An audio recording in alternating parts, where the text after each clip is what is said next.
Hey guys, it's Kim Passable here again, and I am bringing you part two of my video, how being a combat veteran impacts me and how it specifically impacts me as a transgender woman. Part one was about, kind of my history and those experiences to give context, so I recommend watching that first. I will have a link for that right there, but this video should be a lot shorter, so hopefully you enjoy it. But without further ado, here we go. All right, so some of the ways that my experiences in the military and specifically in combat have impacted me now as a trans woman. I think one of the biggest ways that I have really noticed recently is that I can't say for sure, but I feel like I struggle with a kind of unique kind of gender dysphoria, because it's not just about my appearance. While that is absolutely something that causes dysphoria, but also because of the PTSD from the experiences. I've always said that I don't like that combat PTSD is linked in with other PTSDs, not because it's any more or less intense, but I do feel like it is significantly different in how it presents itself. I've always described it as kind of feeling like this Jekyll Hyde situation within me, this kind of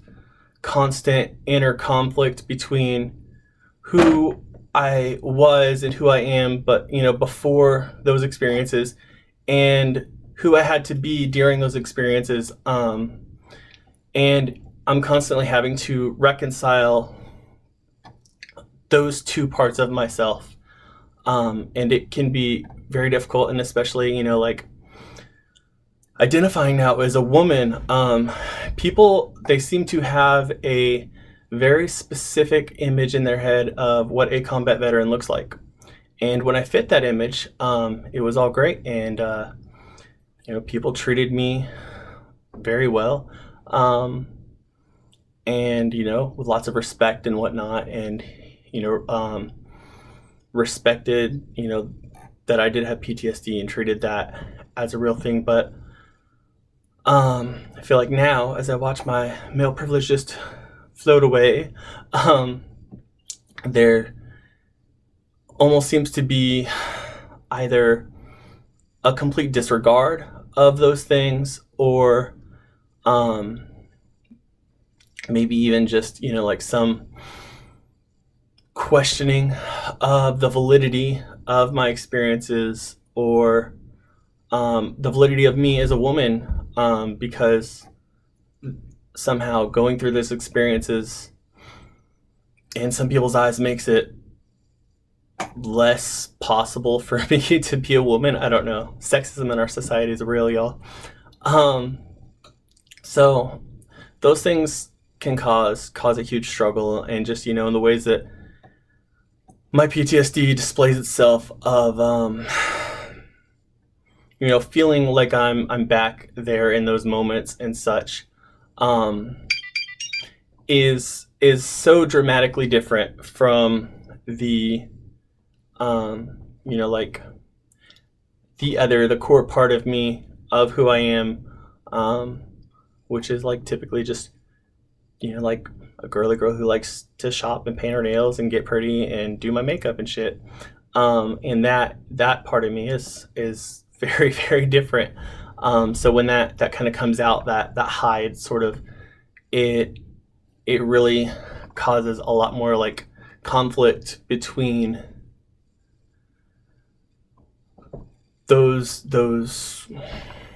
gendered things. I'm not sure if that makes a whole lot of sense, but hopefully it does. If not, just comment below and I'll answer any questions you have. So another thing that happened is, which was mostly, if not entirely, just my own doing, but I lost contact with all of my Marine brothers. These people that I had built a bond with closer than anything I've ever experienced. I am only still in contact with one, and I have told him about transition things, and him and I were best friends and are best friends. So there was an issue there. He was just kind of confused. He's like, "Why?" But willing to learn and whatnot. But the rest, I'm just too afraid to even approach, just because I know their views on these things.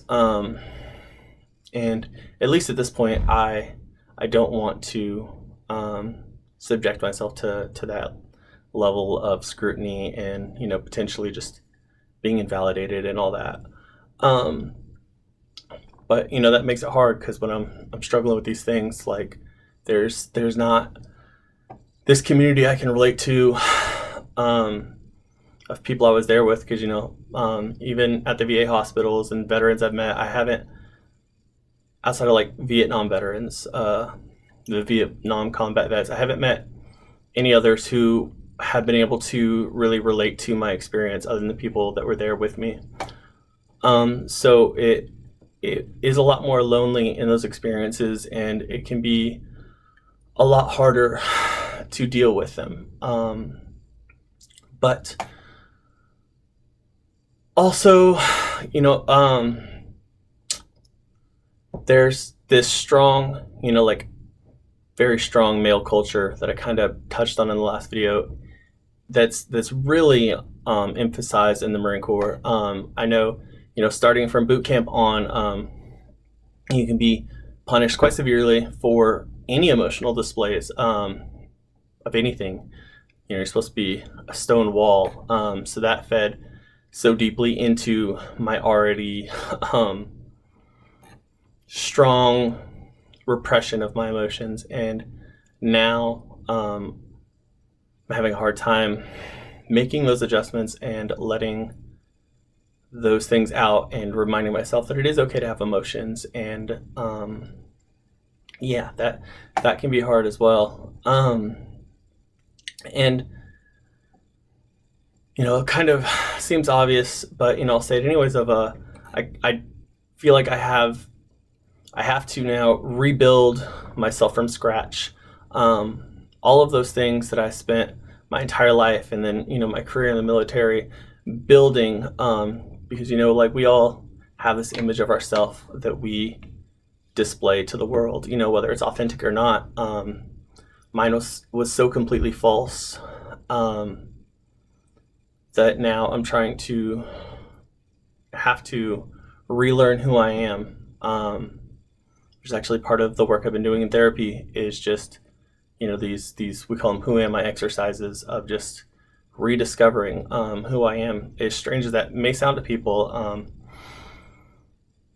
I'm only recently really starting to understand who I am at all, let alone as a woman. But I think the last thing would probably be, where I'm going to tie all this into MBTI. I told you I would. Is and it is maybe reaching a little, but thanks for watching anyways. Is I noticed recently is that my experiences, I think, would have been so much easier if I had knowledge of this system, of the Myers-Briggs type system, because understanding the personality types of myself and of others, I would have better understood the differences, and known how to bridge these gaps.